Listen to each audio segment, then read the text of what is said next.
ETV Bharat में आपका बहुत बहुत स्वागत है। आपका ये जो सफ़र है कब से शुरू हुआ और कहाँ से प्रेरणा मिली आपको? 2002 में हमारी शादी फिक्स हुई थी, मैरिज।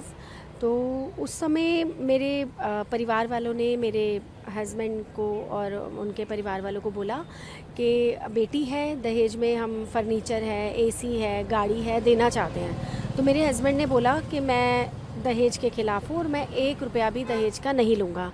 फिर उन्होंने बोला लड़की है बट गाड़ी चलानी आती है उसको, तो हम गाड़ी तो देना चाहेंगे कि बिटिया को कहीं आने जाने में आसानी हो। तो उन्होंने बोला कि अगर आप देना ही चाहते हैं तो दान में, दहेज ना देके दान में एक एम्बुलेंस दे दीजिए, जिससे कि मैं उन लोगों की मदद कर पाऊँ जिनके पास पैसे नहीं हैं या वो पैसे ना होने की वजह से टाइम पर अपने परिजन को, अपने जानकार को हॉस्पिटल नहीं पहुंचा पाते और उससे उनकी हालत जो है वो ख़राब हो जाती है और यहाँ तक एक्सीडेंट होने पे उनकी डेथ तक हो जाती है। तो जब ये बात हुई, पूरा परिवार बैठा हुआ था, तो उस समय हमें बड़ा चंबा सा हुआ कि दहेज में ना लेके दान में एक एम्बुलेंस कह रहे हैं, तो इसके पीछे क्या मकसद है।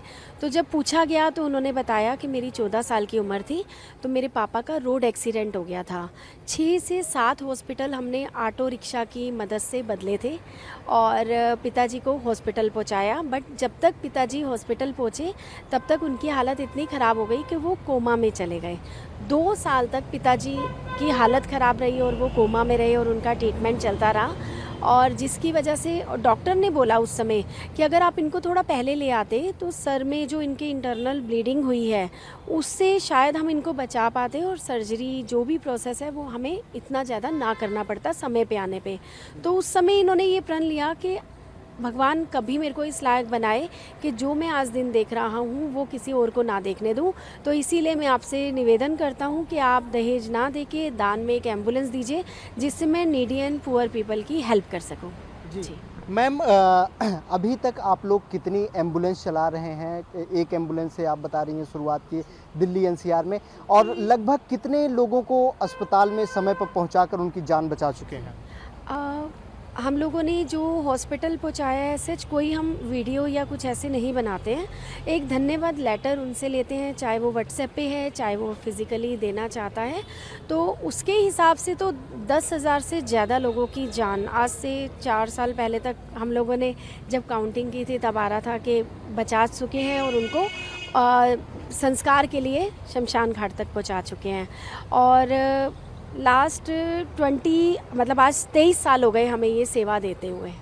जी मैम, आप अंतिम संस्कार भी करती हैं ऐसी डेड बॉडी की जो अज्ञात होती हैं। बहुत ही होता क्या है कि थाने में कई दिनों तक इस तरीके की डेड बॉडी रखी रहती हैं, दुर्गंध आने लगती है, कई बार कीड़े भी पड़ जाते हैं। तो क्या क्या चुनौतियां आती हैं इस तरीके की डेड बॉडीज़ को अंतिम संस्कार करने में? और जब आप पहली बार किसी डेड बॉडी को लेकर शमशान घाट में गई तो आपकी भावनाएं क्या थीं और क्या चुनौतियां रहती हैं आपके सामने, क्या मुश्किलात? एक्चुअली जो मैं फर्स्ट टाइम जब बॉडी को संस्कार के लिए, जो खुद अपने हाथों से हमने संस्कार किया, वो कोविड में 2020 में जब कोरोना आया था, उस समय लोग हमें फ़ोन करके कहते थे कि हमारे पिताजी या माताजी की डेथ हो गई है, दूसरे कमरे में बॉडी पड़ी हुई है, हम बाहर नहीं आ सकते, मैम हमें आपका नंबर मिला है, प्लीज़ आप इनका संस्कार कर दीजिए और हमें वीडियो कॉल पे या वीडियो बना के भेज दीजिएगा। उस समय से लेकर अभी तक अनक्लेम बॉडीज़ का संस्कार और भावना जो आप कह रहे हैं, कहीं ना कहीं मैं उस परमात्मा की शुक्रगुजार हूँ कि उसने मुझे जीवन दिया और ये सेवा मैं कर रही हूँ। 2020 में मुझे कैंसर डिटेक्ट हुआ था और उसके बाद कीमोथेरेपी, रेडिएशन और कई तरीके की सर्जरी से मैं निकली। तो जब कोविड आया तो उसी ड्यूरेशन में मेरी कीमो और रेडिएशन का दौर चल रहा था। तो मैं पीपीए किट पहन के, मेरे सिर पे बाल नहीं होते थे, पीपीए किट पहन के निकल जाती थी क्योंकि लोगों के कॉल्स आते थे रोते चिल्लाते हुए, मैम एम्बुलेंस चाहिए, हेल्प कर दीजिए, मैम ऑक्सीजन सिलेंडर चाहिए, हेल्प कर दीजिए। तो वो जब आवाज़ें मेरे कानों में आती थी तो मैं पता नहीं कहाँ से एक शक्ति आती थी और मैं सेवा के लिए निकल जाती थी।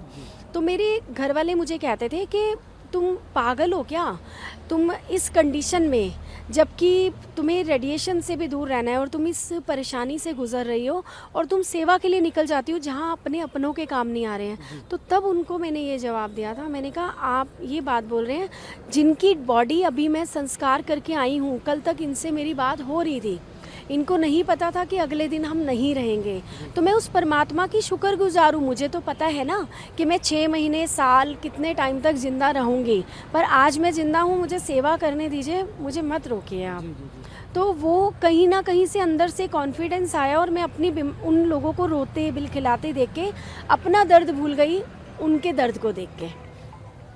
एक महिला होने के नाते आपको इस क्षेत्र में काम करने में क्या कठिनाइयाँ आ रही हैं? समाज क्या बोला जब आप इस तरीके के काम करने लगी? देखा जाए तो जो है अंतिम संस्कार का करने का काम जो है पुरुषों के उसमें है, तो महिला होके आप जब किसी डेड बॉडी का अंतिम संस्कार करती हैं तो आपका परिवार, समाज क्या बोला? क्या सहयोग मिला या नहीं? मेरा परिवार तो बहुत प्राउड करता है कि मैं एक सेवा का काम कर रही हूँ। मेरे बच्चे भी बहुत प्राउड करते हैं। और जो लोग जिनके अच्छे संस्कार हैं और पढ़े लिखे लोग हैं, वो इस चीज़ को नहीं मानते कि महिला संस्कार कर रही है या कौन कर रहा है। बॉडीज़ ऐसी होती हैं जो सड़ रही होती हैं, कोई नहीं होता, कीड़े पड़े होते हैं उनमें। जब उन लोगों का हम संस्कार करके आते हैं तो कहीं ना कहीं हमारे मन में बहुत अच्छी नींद आती है और कहीं ना कहीं हमें बहुत शांति मिलती है। कहते हैं ना कि दिन में एक नेक काम ज़रूर करना चाहिए, तो परमात्मा एक नहीं अनेक काम करवा लेता है। उसकी मैं बहुत शुक्रगुजार हूँ कि आज मैं हूँ और वो मेरे से सेवा ले रहे हैं। कैंसर सर्वाइवर भी हैं आप, और इतनी सेवा करने की जो शक्ति है वो कहाँ कहाँ से आपको मिलती है? जैसे मैं 2002 में एम्बुलेंस स्टार्ट सेवा हमने की और 2008 से मैं रेगुलर इसमें आ गई थी, इस सेवा में। तो मेरा हेपेटाइटिस बी पॉजिटिव आया था, जिसका वर्ल्ड वाइड कोई ट्रीटमेंट नहीं है, 2008 से 9 के बीच में। तो उस समय लोगों के कॉल आते थे कि आपके हस्बैंड ने ब्लड दिलवाया, आपके हस्बैंड ने टाइम पे हॉस्पिटल छोड़ा, हमने आज आपके लिए चद्दर चढ़ाई है, आज हमने आपके लिए हवन किया है, आज हमने पूजा किया है।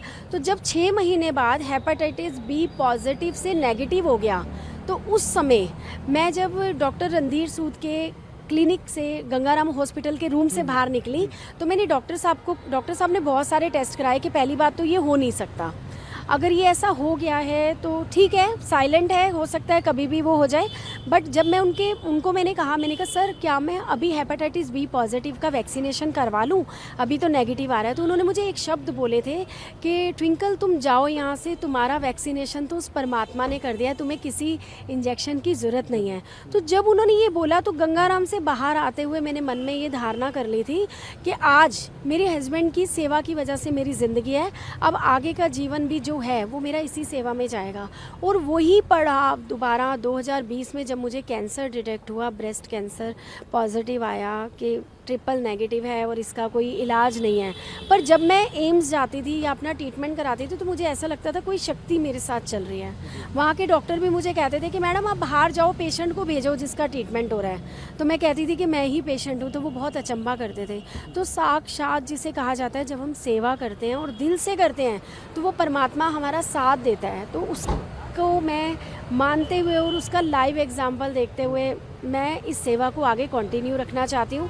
अभी हमारी 16 एम्बुलेंस हैं, हम दोनों का एक ही मकसद है, हमारे ना रहने के बाद भी ये सेवा बंद ना हो, चलती रहे, और हम इस सेवा को 150 एम्बुलेंस तक ले जाना चाहते हैं। जी।